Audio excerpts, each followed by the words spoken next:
एकदा असं आंबोळीचं पीठ करून ठेवलं, की आपल्याला पाहिजे तेव्हा पटकन आंबोळी करून खाता येते. सकाळी नेहमीच गडबड असते, तर मग अशा वेळी तयार पिठाची पटकन आंबोळी आणि चटणी केली का नाश्त्याची चिंता मिटते. त्यानंतर दुपारी वरण-भात, बटाट्याच्या काचऱ्या, अळूवडी आणि चपातीवर जेवण झालं. संध्याकाळी काय करायचं? तर मग ठरलं की चला मासे आणूयात. तर आमच्या घराच्या जवळच एक माशाचं मस्त दुकान आहे. बघा, असं छान त्यांनी लाईनीमध्ये मासे मांडून ठेवलेले आहेत. तिथे त्यांचं नाव लिहिलेलं आहे आणि त्यांची प्राईस माशांची. तसे आम्ही घाटावरचे, पण वडिलांच्या नोकरीच्या निमित्ताने बरीच वर्ष समुद्रकिनारी राहिलो.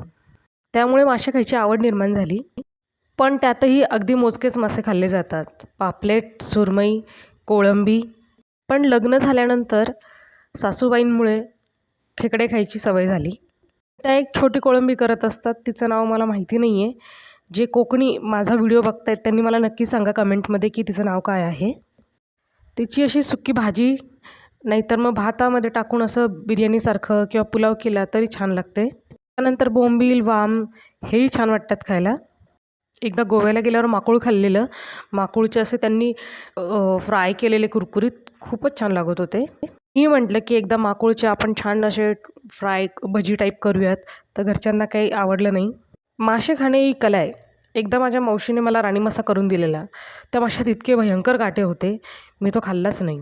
आताही मला फक्त समुद्राचेच मासे आवडतात. नदीचे आवडत नाहीत, तर ते खायला बघत नाही. त्यातल्या त्यात किंग प्रॉन नदीचा जरी असला तरी मी खाते. घेतलेले मासे व्यवस्थित साफ आणि कट करून घेतले. मोठे मासे साफ करणं सोपं आहे.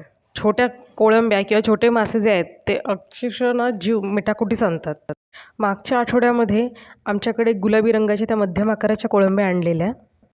त्या 1 किलो कोळंब्या साफ करायला आम्हाला 2.5 तास लागला.